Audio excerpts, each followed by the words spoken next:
అందరికీ నమస్కారం. నా పేరు కల్పిక. సో 29th మే 2025 ప్రిజమ్ క్లబ్లో ఒక చిన్న సినారియో జరిగింది. అది నార్మల్ డిస్కషన్ నుంచి పెద్ద న్యూసెన్స్ కింద అయ్యి చాలా అగ్గిగా వాళ్ళు నా మీద తిట్టడం కానీ, మాటలు యూజ్ చేసింది కానీ, నేను దానికి రియాక్ట్ చేసింది కానీ, ప్రతిదీ నేను నా ఇన్స్టాగ్రామ్ లైవ్లో చేసి నా ఒంటరిగా నేనే అప్లోడ్ చేయడం జరిగింది. ఫస్ట్ ఆఫ్ ఆల్ సో ఈ హోల్ సినారియోని చెప్పాలంటే, నేను మే మంత్ అంతా నా బర్త్డే మంత్ అనుకొని నేను ఎవ్రీడే డిఫరెంట్ వేస్లో నేను సెలబ్రేట్ చేసుకుంటాను. సో ఒక బ్యాండ్ అమృతం అని చెప్పేసి వాళ్ళ బ్యాండ్ షోకి నేను జస్ట్ మ్యూజిక్ ఎంజాయ్ చేయడానికి అని చెప్పి వెళ్ళడం జరిగింది. వాళ్ళు 2 months నుంచి ఇన్వైట్ చేస్తున్నారు. సో వెళ్ళిన తర్వాత వెళ్ళిన వెంటనే వాళ్ళు నాకు సాంగ్ డెడికేట్ చేసి నాకు బర్త్డే కూడా విష్ చేయడం జరిగింది. తర్వాత అందరికీ ఆల్మోస్ట్ అంబియన్స్లో ఉన్న వాళ్ళందరికీ తెలుసు నా బర్త్డే అని. అండ్ నేను లైవ్ చేయడం జరిగింది, వాళ్ళని ట్యాగ్ చేయడం జరిగింది, ప్లస్ డాన్స్ కూడా చేయడం జరిగింది. అంతా అయింది. I order 2 starters and 2 fresh lime sodas and ఒక చీజ్ కేక్ డెజర్ట్ ఆర్డర్ చేశాను. సో బిల్ వచ్చేసి ఆల్మోస్ట్ ఒక 2K or 2.2K అదో అయింది. సో ఫుడ్ బాగుందని చెప్పి కూడా వాళ్ళందరికీ చెప్పడం జరిగింది. There service was really good. వాళ్ళు చాలా బాగా చూసుకున్నారు. I was very happy. Bill వచ్చిన టైంకి నేను just I put a proposal, because నేను చాలా మటుకు ఆల్మోస్ట్ 10 పబ్స్ మనకి లాంచ్ అయినప్పటి నుంచి నేను పబ్స్ కానీ, కెఫేస్ కానీ, రెస్టారెంట్స్ కానీ వెళ్ళడం జరిగింది. సో అన్ని ప్లేసెస్లో ఎవరిదైనా బర్త్డే ఉంది అంటే కొన్ని ప్లేస్లో ఎక్స్క్లూజివ్గా సెలబ్రేట్ చేయడం జరుగుతుంది, ఒక కేక్ సపరేట్గా ఇచ్చి. సో అలా ఆ ఉద్దేశంతో నేను వాళ్ళని అడగడం జరిగింది that do you guys have this option of giving a complimentary cake or a complimentary dessert just for on the occasion of birthday. So లేదండి, మాకు మా రూల్స్ పాలసీస్లో ఇలాంటివి ఏం లేదు, and we don't work like this, we don't function like this అని చెప్పారు. So నేను అన్న వెయిటర్కి, మీకు తెలియకపోవచ్చు, maybe you call your floor manager కానీ మేనేజర్ని కానీ పిలిస్తే నేను క్లియర్గా మాట్లాడతాను ఇంకోసారి అని చెప్పాను. మహా అంటే నో చెప్తారు అంతే, నథింగ్ ఎల్స్. సో తన్ని పిలిస్తే తను కూడా లేదు మాకు ఇట్లా లేవు అన్నారు. మీకు తెలియకపోవచ్చు, but this is the culture that I know, హైదరాబాద్లో ఇది నడుస్తుంది. సో నేను ఆ ఉద్దేశంతో నేను అడగడం తప్ప, నాకు స్విగ్గీ డైనౌట్లో ఆల్రెడీ 15% ఆఫ్ కూడా ఉంది. నేను స్విగ్గీ డైనౌట్ కూడా చూస్ చేసి ఇవన్నీ లైట్ తీసుకోవచ్చు. నేను వాళ్ళని అడగడం అది పెద్ద తప్పు అయిపోయింది బేసికలీ.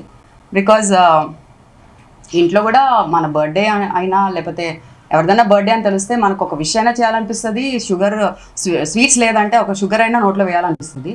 ఆ ఉద్దేశంతో ఒక చిన్న పిల్లలాగా నేను వెళ్ళి అడగడం జరిగింది. తర్వాత ఆ బిల్ చూసేసి నేను అన్నా, సరే మీరు కాంప్లిమెంటరీ లేదంటున్నారు కదా, నేను ఆల్రెడీ ఒక డెజర్ట్ తీసేసుకున్నాను కదా, ఆ డెజర్ట్ బిల్లు మీరు కాంప్లిమెంటరీ కింద తీసుకోండి, కాంప్లిమెంటరీ కింద తీసుకొని నాకు బిల్ క్లోజ్ చేసేయండి అని చెప్పాను. వాళ్ళు మాకు కాంప్లిమెంటరీ లేదు అని అదే పాయింట్ మీద స్టిక్ అయి ఉన్నారు. తర్వాత నేను చెప్పా, సరే ఒకవేళ మీరు కాంప్లిమెంటరీ తీసుకొని రావాలనుకుంటున్నారో ఆ కాంప్లిమెంటరీ కేక్ కానీ మీ అందరు స్టాఫ్కే నేను కట్ చేసి ఇస్తాను, మీరు అందరు తినేసి నా బర్త్డే ఎంజాయ్ చేయండి అని చెప్పాను. అది కూడా కన్సిడర్ చేయలేదు. తర్వాత మళ్ళీ ఇంకో సెట్ ఆఫ్ పీపుల్ వాళ్ళ దగ్గర వెళ్ళి మొత్తం పంచాయతీ పెట్టారు. 5 to 10 minutes పంచాయతీ పెట్టారు. స్టాఫ్, మేనేజర్స్, పార్ట్నర్స్, ఓనర్స్ అందరూ పంచాయతీ పెట్టేసి వాళ్ళు ఏం ప్లాన్ చేశారో ఏంటో, నా మీద ఏం కసి పెట్టుకున్నారో ఏంటో నాకు తెలీదు. They came up to me again, mister Praneeth అని, is I think the owner of the place. So ఏంటి వాళ్ళ మీ so how can I help you అన్నారు. అన్న ఏం లేదు, you know the whole scenario అంటే, it's my birthday so that's the reason I'm just asking about this అని చెప్పాను. ఓ హ్యాపీ బర్త్డే మేడం అని చెప్పి చాలా సర్కాస్టిక్గా పుట్అవుట్ చేశాను. నేను థ్యాంక్ యూ సార్ అని చెప్పాను. చెప్పేసి తర్వాత మళ్ళీ సేమ్ థింగ్ మొత్తం సినారియో ఎక్స్ప్లెయిన్ చేసి చాలా ప్లెజెంట్గా, ఇదంతా ఆల్మోస్ట్ 11 PM నుంచి స్టార్ట్ అయింది, బికాజ్ 11:30కి క్లోజింగ్ బిల్. సో 11 o'clock నుంచి ఇది స్టార్ట్ అయ్యింది అండ్ ప్లెజెంట్గానే నడుస్తుంది, నార్మల్ డిస్కషన్ కిందనే వెళ్తుంది. 11:30కి ఇది అయ్యాక, మీరు చెప్పిందంతా విన్నానండి, కానీ మా దాంట్లో అలాంటి పాలసీస్, రూల్స్ లేవు. ఒకవేళ మా దగ్గర పాలసీస్, రూల్స్ ఉన్నా we either work based on the bill కానీ లేకపోతే అమౌంట్ రిలేటెడ్ చూసి చేస్తాము, లేకపోతే మాకు ఇష్టం ఉంటే మేము ఇస్తాము. అంటే ఒకవేళ మీది బేస్ మినిమం 2,000 కదా మీ బిల్లు, మాకు ఒక 10,000 లేకపోతే 20,000 బిల్ అవుతే మేము కన్సిడర్ చేస్తాం, డిస్కౌంట్ ఇవ్వాలా లేదా మా చేతుల్లో ఉంది అన్నారు. మేము డబ్బులతో అయినా వర్క్ చేస్తాం, లేకపోతే మనస్తత్వంతో అయినా వర్క్ చేస్తాం అన్నారు.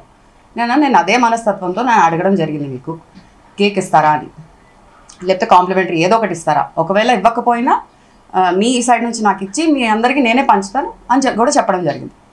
సో మనస్తత్వంతోనే అడిగిన తర్వాత కూడా మీరు ఇలా చెప్తున్నారు అంటే ఏ మనస్తత్వంతో మీరు వర్క్ చేస్తున్నారో నాకు తెలీదు. సో ప్రతి వాళ్ళు ఎప్పుడన్నా ఇంటి నుంచి బయటికి వెళ్ళి తినాలనుకుంటున్నారో, లేకపోతే సెలబ్రేట్ చేయాలనుకుంటున్నారో, లేకపోతే ఒక చేంజ్ కోసం వెళ్ళాలనుకుంటున్నారో, వాళ్ళు ఒక ప్లెజెంట్ మైండ్ సెట్తో వెళ్తారు.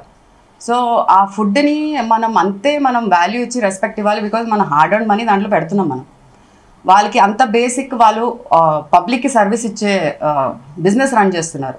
You are giving food is divine, food is prayers. నువ్వు ఆ ప్రేయర్స్ని దాన్ని తప్పబట్టి నా మీద కసి చూపడానికి ఏదేదో మాట్లాడేసి డిస్కషన్ అంతా అగ్లీ స్టార్ట్ అయిందనమాట. సో ఆల్మోస్ట్ ఒక 10-15 minutes వాళ్ళు ఇదే మాట మీద ఉన్నారు. మీరు బిల్ చేసి లీవ్. నేను బిల్ పే చేయనని చెప్పలే. మీరు మాట్లాడే పద్ధతి కరెక్ట్ కాదు, మనం దాని గురించి మాట్లాడదాము, బిల్ పక్కన పెట్టండి, నేను పే చేసి వెళ్తా అని క్లియర్గా చెప్పాను. లేదు, బిల్ పే చేసి వెళ్ళిపోండి ఇక్కడ నుంచి, మాకు మీరు అవసరం లేదు అని చెప్పారు. నేను ఖచ్చితంగా చేస్తా, మీరు అపాలజీ చేస్తే నేను ఖచ్చితంగా పే చేస్తా, కాంప్లిమెంటరీ కూడా మీరు ఇప్పుడు ఇవ్వాల్సిందే అని చెప్పారు. వాళ్ళకి ఇంకెక్కడో హర్ట్ అయ్యారు, ఇంకెక్కడో వాళ్ళ ఈగో హర్ట్ అయింది, వాట్ ఎవర్. తర్వాత మొత్తం లాట్ అంతా అసెంబుల్ అయిపోయి స్టాఫ్తో పాటు 17 members ఒకటే దీంట్లో షట్టర్ వేసేసి నన్ను బయట పోకుండా చూసుకున్నారు.